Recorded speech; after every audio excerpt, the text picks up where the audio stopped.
Professor Porzeron, Porzeron professor, Nora sottori այսօր, Porzeron professor,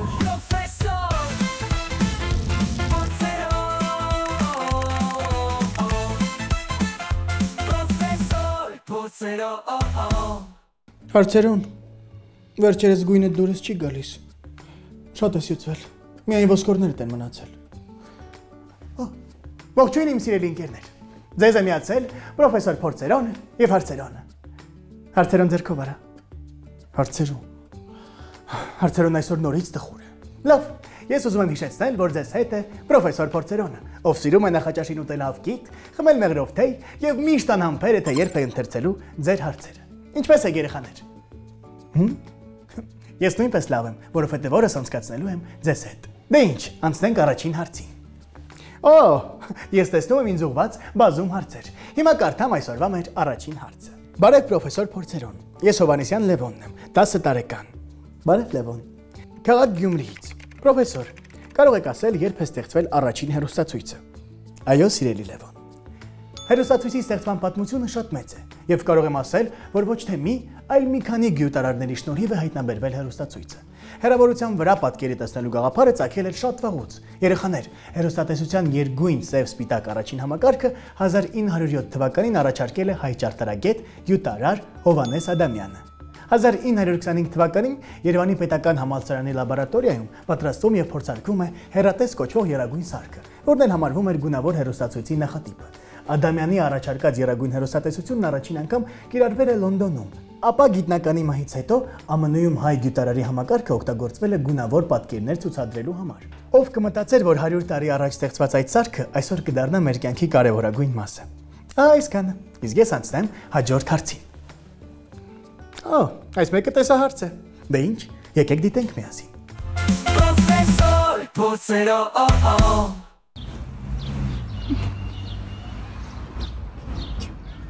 Ողջույն սիրելի պրոֆեսոր Փորձերոն։ Մենք շատ ենք սիրում ձեր հաղորդումը,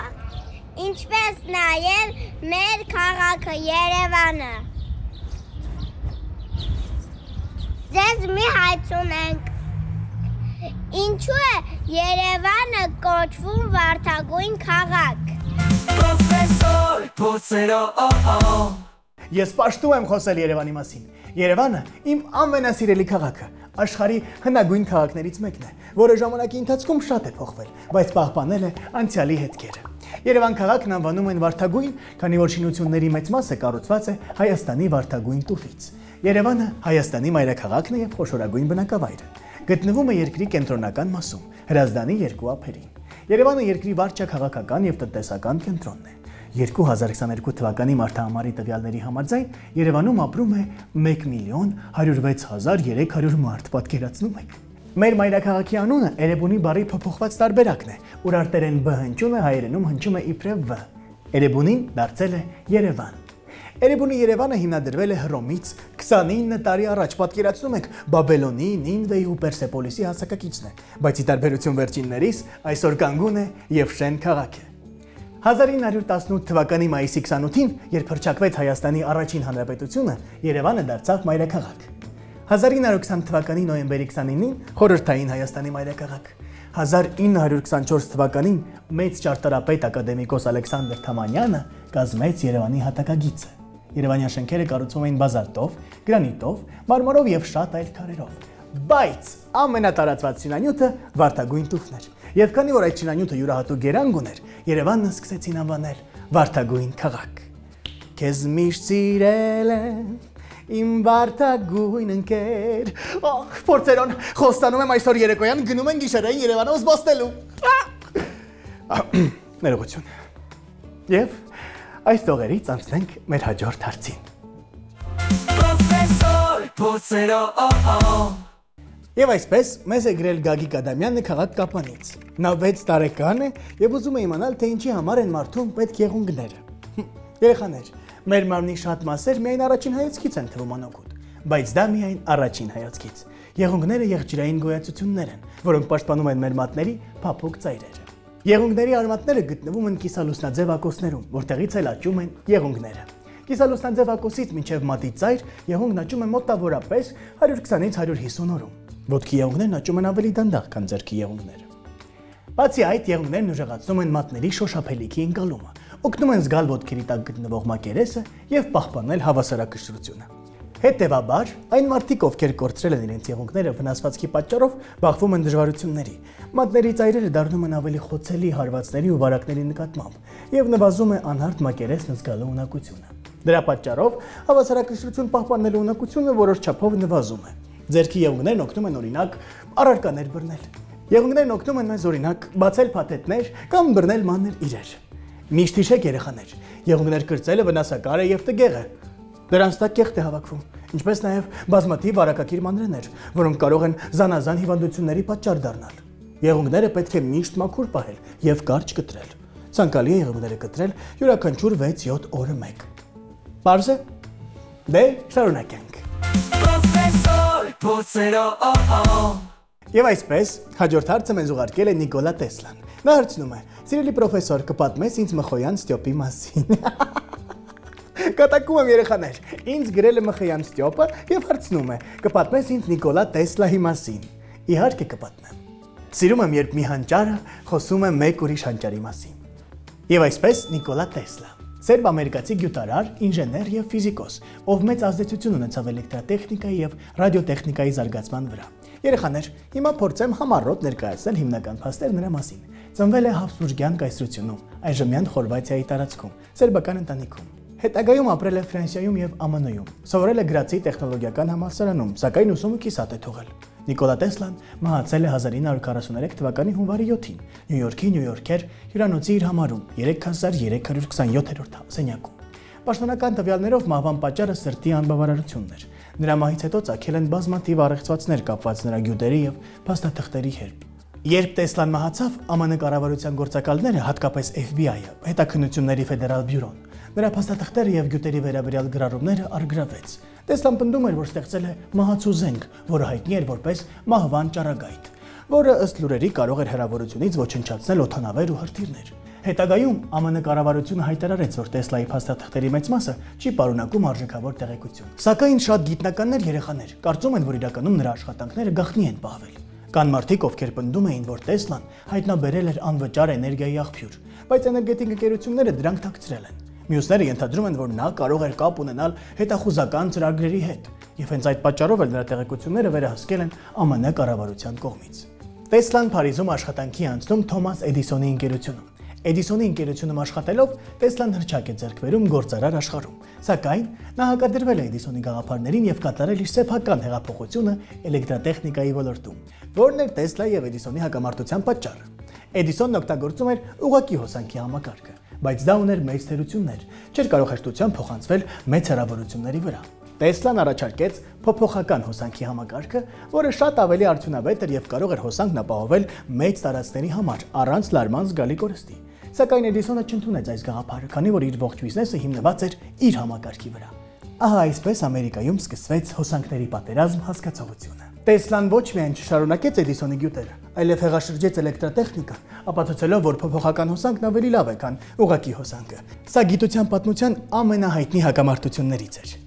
Նիկոլա Տեսլայի ժառանգությունը հսկայական է եւ ընդգրկում է գիտության, տեխնոլոգիայի, էներգետիկայի եւ նույնիսկ մշակույթի տարբեր ոլորտներ։ Բացի էլեկտրաէներգիայի բաշխման համակարգից, նա աշխատեց նաեւ այլ գյուտերի վրա։ Ռադիո եւ հեռահաղորդակցություն։ Տեսլան աշխատում էր էներգիան անլար փոխանցելու վրա։ Նա ստեղծեց Տեսլայի կոճղը, որը կարողանում էր բարձր լարման հոսանք ուղարկել օդով։ Նրա վերջնական նպատակը անվճար էներգիա ապահովելն էր բոլորի համար, բայց ֆինանսական խնդիրների պատճառով նրա նախագիծը չիրականացավ։ Տեսլայի գաղափարներն այսօր օգտագործվում են տարբեր ոլորտներում։ Wi-Fi եւ Bluetooth անլար կապի հիմքում ընկած են նրա հայտնագործությունները։ Ռոբոտատեխնիկա։ Նա առաջիններից էր, ով խոսեց ավտոմատացված մեքենաների մասին։ Լազերներ եւ ռենտգենային ճառագայթներ։ Նրա աշխատանքները հիմք հանդիսացան հետագա հայտնագործությունների համար։ Նա ուներ արտարոց հզոր ուղեղ։ Շատերը նրան համարում էին հակասական հանճար, քանի որ նա գիտական աշխարհը փոխեց, բայց իր կյանքում ունեցավ բազմաթիվ դժվարություններ։ Տեսլան միանշանակ եզակի մարդ էր, եւ նրա ժառանգությունը դեռևս ուսումնասիրում են։ Եվ ես վստահ եմ երեխաներ, նա այլ փոքր տարիքում սիրել է հարցեր տալ եւ ստանալ դրանց պատասխանը։ Եվ այդ հետաքրքրասիրությունը գիտության հանդեպ նրան դարձրեց հանճարեղ գիտնականներից մեկը։ Պրոֆեսոր փորձերով Ողջույն պրոֆեսոր Փորձերոն։ Ես Հասմիկն եմ։ Ողջույն Հասմիկ։ Ուզում եմ քեզ ասել, որ հայտնվել եմ անելանելի վիճակի մեջ։ Ինչ է եղել Հասմիկ։ Ես հիմա քեզ կօգնեմ։ Հասկանում ես, բանն այն է, որ ես ունեի մտերիմ ընկերուհի, ում հետ ես շփվում էի ամեն օր։ Իսկ վերջերս նա փոխեց իր քաղաքը։ Հիմա մենք չենք տեսնվում, եւ ես շատ եմ կարոտում նրան ու ինձ միայնակ եմ զգում։ Ինչ անեմ, որպեսզի ինձ միայնակ չզգամ։ Ախ, իմ սիրելի Հասմիկ, ես հասկանում եմ քեզ։ Ընկերությունը կարևոր բան է մեր կյանքում։ Եվ այո, հաճախ լինում են դեպքեր, երբ մենք բաժանվում ենք մեր ընկերներից, ստիպված, հանգամանքներից ելնելով։ Դա կարող է մեզ տխրեցնել, փոխել մեր տրամադրությունը։ Ես եւ իմ գործընկեր Աքսանան հիմա ձեզ կպատմենք ինչ անել, եթե դու քեզ միայնակ ես զգում։ Պատրաստ եք։ Ուրեմն գնացի։ Պրոֆեսոր փորձերով Ողջույն սիրելի երեխաներ, այս անգամ եւս շատ հետաքրքիր հարց եք ուղարկել։ Միայնակության զգացումը կարող է առաջ բերել տարբեր մտքեր։ Ձեզ կարող է թվալ, որ ձեր կողքին ոչ ոք չկա եւ ոչ ոք ձեզ չի հասկանում։ Սակայն կարեւոր է հասկանալ, որ միայնակ լինել եւ միայնակ զգալ տարբեր բաներ են։ Դուք կարող եք սենյակում լինել միայնակ եւ ձեզ շատ լավ զգալ, եւ կարող եք շրջապատված լինել տարբեր մարդկանցով եւ ձեզ միայնակ զգալ։ Այդ կապակցությամբ մենք հարցում ենք իրականացրել երեխաների շրջանում, ինչ անել, եթե ընկերդ կողքիդ չէ եւ դու քեզ միայնակ ես զգում։ Երեխաների մի մասը այս հարցմանը պատասխանել է, որ սա իմ զգացողությունն է եւ ես մենակ ինքնուրույն կփորձեմ հաղթահարել այն։ Իսկ մի մասը նշել է, որ կփորձեմ խոսել մեծահասակի հետ իմ զգացողությունների մասին։ Եկեք ծանոթանանք պատմությանը եւ տեսնենք, թե ինչ կլինի։ Սա Աննան է։ Նա 11 տարեկան է։ Աննան գերազանց սովորում է դպրոցում, հաճախում է բարի եւ երազում է պարուհի դառնալ։ Ընդհանրապես Աննան ուրախ աղջնակ է։ Բայց վերջերս սկսել է իրեն միայնակ զգալ։ Բանն այն է, որ իր ամենամտերիմ ընկերուհի Արփին ընտանիքի հետ մեկնել է արտերկիր, այնտեղ բնակվելու նպատակով։ Սկզբում նրանք շփվում էին սոցցանցերով, իրար նկարներ էին ուղարկում։ Սակայն ժամանակի ընթացքում Արփին, ձեռք բերելով նոր ընկերներ, մոռացավ Աննայի մասին։ Դադարեց գրել եւ նամակներ ուղարկել։ Աննան օրերով տխրում էր եւ սկսեց իրեն շատ միայնակ զգալ։ Իհարկե նա չէր ուզում նման իրավիճակում հայտնվել, բայց նա ոչինչ չէր կարողանում փոխել։ Երեխաների հատկապես դեռահասների շրջանում միայնակության զգացումը կարող է առաջանալ եւ սրվել, երբ նրանք բաժանվում են իրենց սիրելի ընկերոջից։ Եկեք տեսնենք, թե ինչ կլինի, եթե Աննան վարվի այնպես, ինչպես նշել են երեխաների մի մասը։ Աննան սկսում է ամեն օր գրել Արփիին, սակայն պատասխան չի ստանում։ Նրա մոտ միայնակության զգացումը սկսում է ավելի ուժեղանալ։ Նա սկսում է զբոսնել այն վայրերով, որտեղ նրանք երկուսով են լինում։ Սկսում է անընդհատ հիշել միասին անցկացրած լավ ժամանակները։ Մի անգամ Աննային նույնիսկ հրավիրեցին զբոսնելու, սակայն նա մերժեց այդ առաջարկը, որովհետև կարծում էր, որ եթե նոր ընկերներ ունենա, կդավաճանի իր ընկերուհուն։ Այս պարագայում Աննան հրաժարվեց նոր ընկերներից, ինչը էլ ավելի սրեց նրա միայնակության զգացումը։ Միայնակ լինելը հաճելի չէ, բայց դա չի նշանակում, որ պետք է ընկճվել եւ հուսահատվել։ Հիշեք, որ դուք միշտ ունեք ընտրության հնարավորություն։ Դուք եք որոշում ձեր կյանք թողնել ինչ-որ մեկին կամ ինչ-որ մի բան, նոր ընկերներ ձեռք բերել, նոր ծանոթություններ հաստատել, թե դատապարտել ձեզ միայնության։ Մտածեք դրա մասին։ Աննան մտածեց. արդյոք ինքը այդքան միայնակ է։ Չէ՞ որ նա ունի հոգատար եւ սիրող ծնողներ, դասընկերներ, բայց նրանք պարզապես դասընկերներ են, այլ ոչ թե մտերիմ ընկերներ։ Իսկ դա նրա համար բավարար չէր։ Միթե Արփիի մեկնելուց հետո նա էլ երբեք մտերիմ ընկեր չի ունենալու։ Հիշեք, որ դուք միայնակ չեք եւ ունեք ձեզ շատ սիրող ծնողներ, ընկերներ, հարազատներ, ովքեր պատրաստ են ձեզ միշտ աջակցել։ Կարող եք խոսել նրանց հետ, միգուցե դուք ունեք ուշադրության կարիք եւ նրանք կարող են դա ձեզ տալ։ Աննան հասկացավ, որ նա ուշադրության կարիք ունի եւ խոսեց իր մայրիկի հետ։ Նա իր մայրիկին ասաց, որ շատ միայնակ է զգում Արփիի մեկնելուց հետո։ Մայրը գրկեց նրան եւ ասաց, որ նա հիասքանչ, ընկերասեր, բարի աղջնակ է, որ նա միայնակ չէ։ Մայրիկը միշտ նրա կողքին է։ Պարզապես պետք է միշտ ուրախ լինել եւ ժպտալ, որովհետեւ ոչ ոք չի ցանկանա տխուր ու մռայլ աղջկա հետ ընկերություն անել։ Աննան ժպտաց, գրկեց մայրիկին եւ հասկացավ, որ մայրիկը ճիշտ է։ Ինքն ամենևին էլ միայնակ չէ, բայց դե մայրը մայր է, իսկ ընկերը ընկեր։ Ինչ անել, մտածեց Աննան։ Պետք է անել այնպիսի մի բան, որը նոր իմաստ կհաղորդի ձեր կյանքին։ Օրինակ, նոր հոբի ունենալ, գրքեր կարդալ, ֆիլմեր դիտել, անել ամենը, ինչը կհագեցնի ձեր առօրյան եւ դուք ժամանակ չեք ունենա մտածել միայնակության մասին։ Արդյունքում ձեր հետաքրքրությունները կիսող մարդիկ կնկատեն, ընդառաջ կգան ձեզ եւ կսկսեն շփվել ձեզ հետ։ Աննան որոշեց իր համար հետաքրքրություն գտնել։ Նա իջավ բակ եւ սկսեց պարանով ցատկել։ Ցատկեց սկզբից մի ոտքով, հետո մյուս ոտքով։ Բակում նրան նկատեց ցատկապարանով խաղացող մի աղջիկ։ Աննան նրան շատ հետաքրքրեց։ Աղջնակը մոտեցավ նրան, ծանոթացան։ Նա Մարին էր, որն էր նոր էր տեղափոխվել այդ թաղամաս բնակվելու։ Մարին ասաց Աննային, որ նա լավ է ցատկում պարանով եւ կարող են ամեն օր տեսնվել, ցատկել եւ զբոսնել միասին։ Աննան շատ ուրախացավ։ Վերջապես նա նոր ընկեր ունեցավ։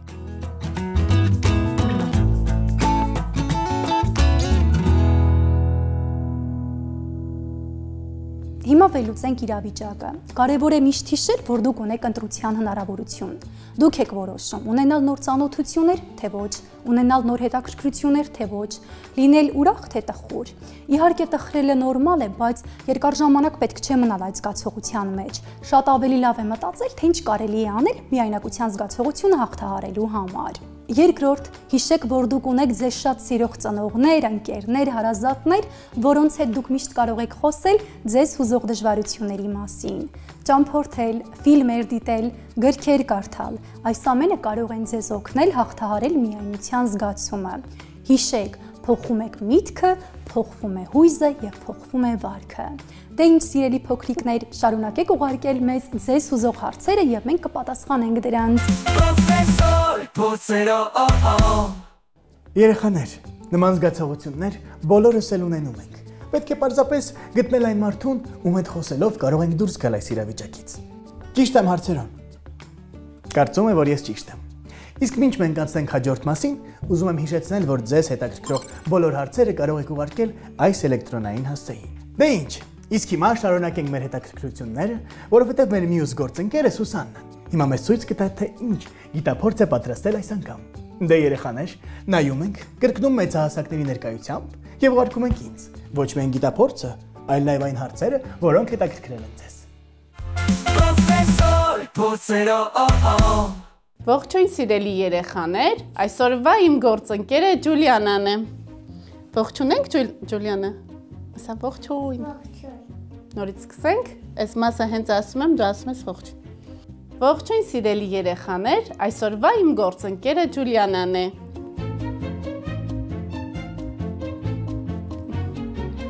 Այսօր Ողջույն սիրելի երեխաներ, այսօրվա իմ գործընկերը Ջուլիանան է։ Ողջույն։ Այսօր մենք Ջուլիանայի հետ կատարելու ենք շատ հետաքրքիր գիտափորձ, որի անունն է Սև օձ։ Իսկ այդ գիտափորձի համար մեզ անհրաժեշտ է Ջուլիանա առաջին հերթին ավազ, սոդա, շաքարավազ, սպիտք, ապրես եւ կրակայրիչ։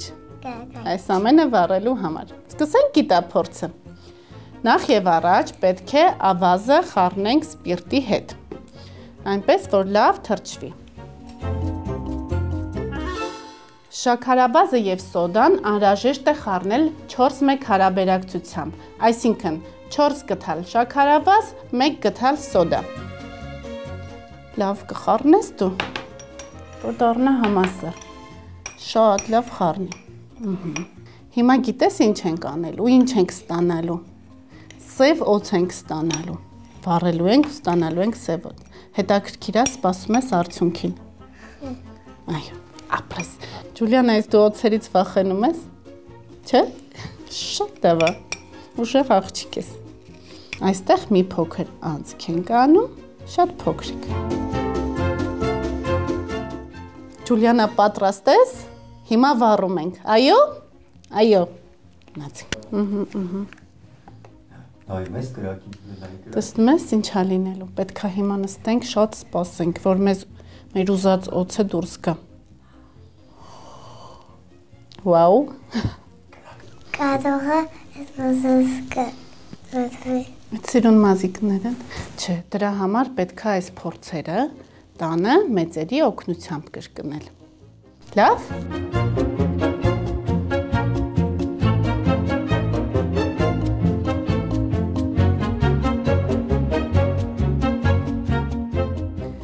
Ինչ կատարվեց, սիրելի երեխաներ, փորձեմ բացատրել, որովհետև սա քիմիական փորձ է, ես ֆիզիկոս եմ։ Սոդան քայքայվում է, առաջացնելով ածխաթթու գազ, նատրիումի կարբոնատ եւ ջրի գոլորշի։ Ածխաթթու գազի զանգվածային առաջացումը առաջացնում է թթվածնի պակասով, ինչի հետևանքով սախարոզայի այրումը դառնում է ոչ ամբողջական։ Այդ ոչ ամբողջական այրումից առաջանում է ջրի գոլորշի, ածխածնի մոնոքսիդ եւ ածխածնի երկօքսիդ։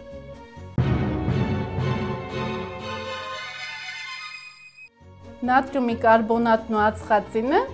տալիս են մեր այս օծի պինդ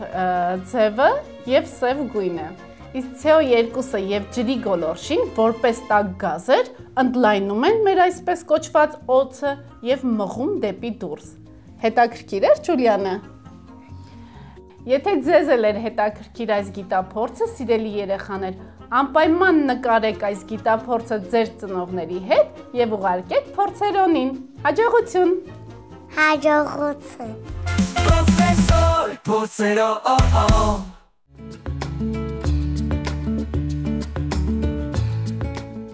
Այսպես ուրեմն, հրաշալի օր ստացվեց, չէ երեխաներ, որքան բան սովորեցինք, եւ այդ ամենը ձեր հարցերի շնորհիվ։ Դե լավ, մի քիչ էլի, չեմ վիճում։ Ես անհամբերությամբ սպասում եմ ձեր մյուս հարցերին, սիրելի փոքրիկներ, որպեսզի նման գիտությամբ եւ տեղեկություններով լի երեկոներն ավելի շատ լինեն։ Իսկ այդ ամենը ունենալու համար հարկավոր է պարզապես հարցերն ուղարկել այս էլեկտրոնային հասցեին։ Ցտեսություն երեխաներ, եւ մինչ նոր հարցեր։ Հիշեք երեխաներ, գիտելիքը երբեք շատ չի լինում։ Ինչպես ասել է Սոկրատեսը, ես գիտեմ այն, որ ոչինչ չգիտեմ։ Ցտեսություն։ Հարցերոն էստեղ արի։ Ես շատ կարևոր բանի մասին պետք է խոսեմ քեզ հետ։ Կարծում ես Սոկրատեսն ինչ նկատի ուներ դա ասելով։ Պրոֆեսոր Փորձերո Փորձերո պրոֆեսոր նորը սովորի այսօր Փորձերո պրոֆեսոր